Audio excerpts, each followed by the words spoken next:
Semoga sehat semua ya. Selamat datang di Bincang Pajak bersama kami kelompok 11 Hukum Pajak kelas F. Perkenalkan, aku Atira. Aku Kevin. Dan aku Gloria. Jadi sekarang kita mau ngobrol santai aja nih, sekalian sharing mengenai materi pajak. Kira-kira apa nih topiknya yang mau kita bahas, guys? Jadi sekarang tuh kita bakal bahas mengenai kebijakan perpajakan beserta implementasinya sebagai upaya penanganan COVID-19 di Indonesia nih, Vin. Wah, kayaknya seru banget sih. Nggak usah lama-lama, langsung bisa kita mulai aja kali ya. Boleh. Dari aku dulu kali ya, Vin. Oke. Jadi aku mau sharing-sharing dikit aja sih sebenarnya mengenai topik sekarang ini. Nah, teman-teman mungkin tahu ya bahwa pajak itu merupakan faktor yang esensial bagi perekonomian negara kita, di mana peran pajak ini sangat besar nih, terutama sebagai salah satu sumber pendapatan negara. Pengadaan sistem pajak ini pada dasarnya itu dilakukan untuk mencapai telos negara atau tujuan negara untuk mensejahterakan masyarakatnya. Nah, dengan melandanya wabah COVID-19 sekarang ini, negara itu tidak hanya terpengaruh di faktor kesehatan aja, tapi juga faktor perekonomiannya. Sehingga saat ini pemerintah Indonesia itu dalam hal ini terfokus pada Kementerian Keuangan Republik Indonesia itu melakukan berbagai upaya dalam pembuatan produk-produk kebijakan pajak guna penanganan COVID-19 yang diantaranya itu salah satunya ada Peraturan Menteri Kesehatan Nomor 28 Tahun 2020 dan berbagai kebijakan lainnya yang dibuat untuk menangani COVID-19 yang saat ini terjadi. Nah, seluruh kebijakan itu diimplementasikan dengan harapan supaya dapat menjaga kestabilan arus perekonomian kita, sehingga tetap memberikan kesejahteraan bagi masyarakat selama pandemi ini terjadi. Nah, mungkin aku masuk aja nih ke topik pertama kita, yaitu mengenai pengaturan mengenai kebijakan pajak pada era pandemi COVID-19 di Indonesia. Pada masa pandemi berjalan ini, terdapat banyak kebijakan baru nih teman-teman yang dibuat guna merangsang keadaan untuk semua sektor yang terdampak dalam mengalami sebuah penurunan atau keterlambatan selama pandemi ini terjadi. Nah, kebijakan yang direncanakan tersebut itu dibuat berdasarkan atau mengacu pada permasalahan yang sedang dihadapi. Nah, untuk sektor perpajakan sendiri, ada beberapa peraturan yang dibuat oleh Kementerian Keuangan kita, di mana diantaranya itu ada PP nomor 29 tahun 2020 tentang fasilitas pajak penghasilan dalam rangka penanganan COVID-19. Kemudian ada juga Peraturan Menteri Kesehatan nomor 28 tahun 2020 tentang pemberian fasilitas pajak terhadap barang dan jasa yang diperlukan dalam rangka penanganan pandemi Coronavirus Disease 2019.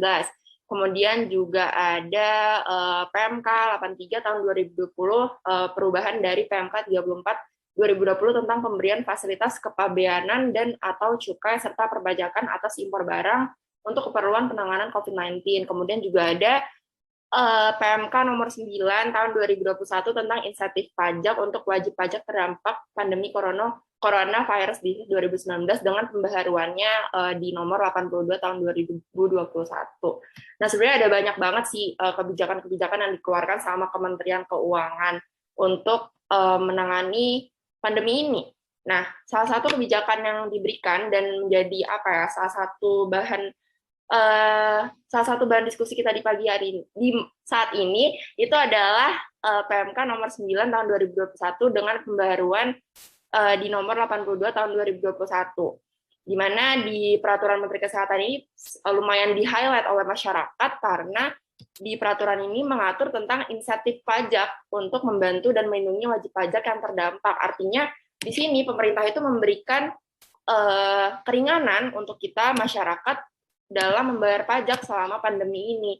Nah, di dalam peraturan ini terdapat beberapa hal yang diatur. Di antaranya itu mengenai insentif terhadap PPh atau pajak penghasilan, kemudian beserta dengan pengaturan jangka waktunya. Lalu ada juga perhitungan insentifnya bagaimana, kemudian juga ada ketentuan insentif PPh yang final itu seperti apa menurut PP 23 2018, kemudian insentif PPh final jasa konstruksi, lalu insentif PPN, kemudian insentif PPh yang menurut pasal 22 yang membahas mengenai masalah impor atau barang impor ekspor, kemudian mengenai kewajiban pemberi pajak serta wajib pemberi kerja atau wajib pajak beserta lampiran daftar kode klasifikasi lapangan usaha, wajib pajak yang sekiranya bisa mendapatkan fasilitas insentif pajak tersebut.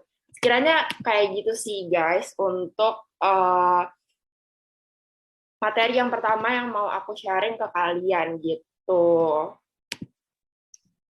Wah, ternyata banyak juga ya produk kebijakan perpajakan yang dikeluarkan pemerintah selama pandemi COVID-19 ini.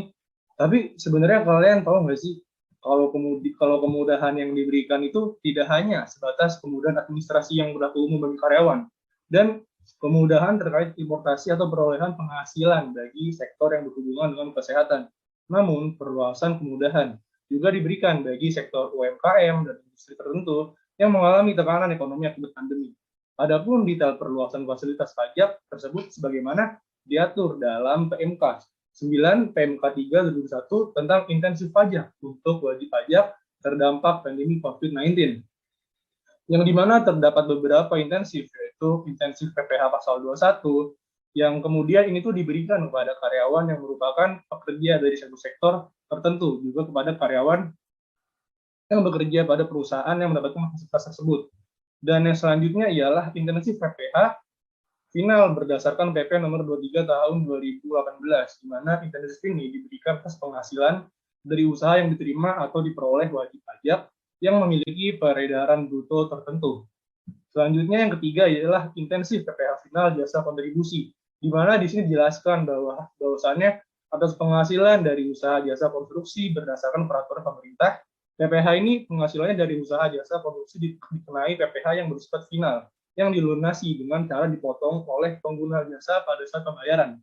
Dan selanjutnya ialah intensif PPh pasal 22 impor, di mana di sini menjelaskan bahwasanya PPh pasal 22 impor itu dipungut oleh Bank Devisa atau Direktorat Jenderal Bea dan Cukai pada saat wajib pajak melakukan impor barang atau kegiatan pembayaran atau penyerahan barang dan kegiatan di bidang impor atau kegiatan usaha di bidang lain. Selanjutnya ada intensif angsuran PPh pasal 25 atau angsuran PPh badan, di mana intensif itu diberikan bagi wajib pajak yang kegiatan usahanya dikategorikan sebagai kelompok usaha terdampak. Selanjutnya ialah intensif PPN, di mana intensif PPN ini tuh diberikan bagi wajib pajak yang memiliki KLU wajib pajak yang mendapatkan intensif PPN, seperti perusahaan IT dan perusahaan di kawasan berikut, dan telah ditetapkan ke dalam kategori pengusaha kena pajak atau disebut PKP yang berisiko rendah. Nah, dari yang udah aku sebutkan dari tadi mengenai intensif pajak ada 6, dan di mana tuh kebijakan lainnya tuh juga digunakan untuk mengurangi dampak pandemi COVID-19, di mana intensif tersebut diharapkan dapat menambah daya beli masyarakat dan badan usaha yang saat ini mendapatkan tekanan cash flow. Nah, selanjutnya aku ingin menjelaskan mengenai pelaksanaan perpajakan pada era pandemi COVID-19 di Indonesia, yang dimana pandemi itu mengakibatkan krisis perekonomian, terkhususnya ialah perpajakan. Bahwasanya pemandangan perekonomian pada masa sekarang ini telah berubah secara dramatis. Hal tersebut dikarenakan adanya pandemi COVID-19. Dan dijelaskan pula bahwasanya terdapat beberapa terdampak terjadi di Indonesia yang diakibatkan oleh pandemi COVID-19, yaitu hampir di semua sektor, mulai dari ketenaga kerjaan sampai dengan kinerja industri segala sektor di dalam negeri. Melihat dari kenyataan tersebut mengenai dampak COVID-19, maka dari itu pada salah satu pembahasan yang dominan akan dibahas adalah sektor permasalahan di dalam negeri, yang mana dampak tersebut ialah mengenai tantangan perpajakan yang dipastikan terdapat perubahan struktural ekonomi dan perkembangan transaksi elektronik yang masih diperlukannya dukungan kepada dunia usaha untuk meningkatkan daya saing dan kualitas SDM basis pajak, yang bahwasanya di sini kepatuhan tersebut tuh masih perlu untuk ditingkatkan. Nah, sekiranya yang dapat aku jelaskan seperti itu sih ya teman-teman. Oke, benar banget sih, Vin. Jadi emang pandemi ini sangat mempengaruhi pelaksanaan perekonomian negara kita ya. Nah, untuk itu, untuk implementasi dari perpajakan dalam upaya penanganan COVID-19 itu sendiri, dapat dilakukan melalui upaya-upaya yang dilakukan yang terdapat dalam Peraturan Menteri Keuangan PMK Republik Indonesia nomor 34 PMK nomor 4 2020. Nah, itu tentang pemberian fasilitas kepabeanan dan atau cukai serta perpajakan atas impor barang untuk keperluan penanganan pandemi coronavirus disease 2019 atau yang biasa kita sebut dengan COVID-19. Di mana dalam aturan ini diberikan beberapa fasilitas kepabeanan dan akal cukai serta perpajakan yang diberikan atas impor barang untuk keperluan penanganan pandemi COVID-19, guys. Nah, dalam hal ini, barang impor yang dimaksud diantaranya adalah hand sanitizer dan produk mengandung disinfektan, test kit, dan juga ada reagen laboratorium, terus ada virus transfer media, obat dan vitamin, peralatan medis, alat perlindungan diri, dan sebagainya. Nah, lalu tadi kita juga beberapa kali ya membahas mengenai intensif yang diberikan pemerintah, di mana pelaksanaannya itu dilakukan melalui kebijakan fiskal yang berfokus pada 4 aspek nih. Yang pertama itu ada memberikan insentif pajak yang lebih akurat dan terukur. Kedua itu melonggarkan prosedur untuk mempercepat pemulihan ekonomi. Upaya yang ketiga itu ada memperbaiki regulasi perpajakan. Upaya yang keempat itu mendorong pelatihan dan R&D serta melindungi masyarakat dan lingkungan. Kelima, mengoptimalkan penerimaan pajak dengan memperluas basis pajak melalui kepatuhan yang lebih besar terhadap kewajiban sukarela. Kemudian kewajiban sukarela serta pengawasan yang adil dan penegakan hukum serta reformasi organisasi sumber daya manusia, TI dan proses bisnis dan regulasi database. Kemudian upaya yang terakhir itu adalah mengembangkan layanan kepabeanan dan cukai berbasis digital dan melakukan ekstensifikasi barang kena cukai. Nah, dari penjelasan kita tadi, mungkin dari penjelasan kita itu kita jadi tahu mengenai kebijakan pajak pada era pandemi COVID-19 di Indonesia ini ya. Kemudian ada juga bagaimana pelaksanaan perpajakan pada era pandemi COVID-19 di Indonesia, kemudian akibatnya terhadap krisis perekonomian, khususnya perpajakan, kemudian barusan aku menjelaskan tentang implementasi perpajakan dalam upaya penanganan COVID-19, dan kemudian keberjalanan intensivitas perpajakan di masa pandemi yang aku sebutkan 6 poin tadi itu. Gitu sih teman-teman dari aku. Oke, ternyata gitu ya. Aku makin paham banget sih sekarang mengenai permasalahan pajak selama pandemi ini. Iya, Tir, banget. Aku juga setuju banget sih sama hal itu, jadi makin paham juga. Oke, mungkin sekiranya itu aja ya teman-teman untuk sharing-sharing kita hari ini. Semoga bisa dipahami dan bermanfaat buat teman-teman semua. Terima kasih juga untuk teman-teman yang meluangkan waktunya untuk menonton video kami ini. Terima kasih. Semoga ilmu yang kami sampaikan ini bisa bermanfaat untuk teman-teman semua.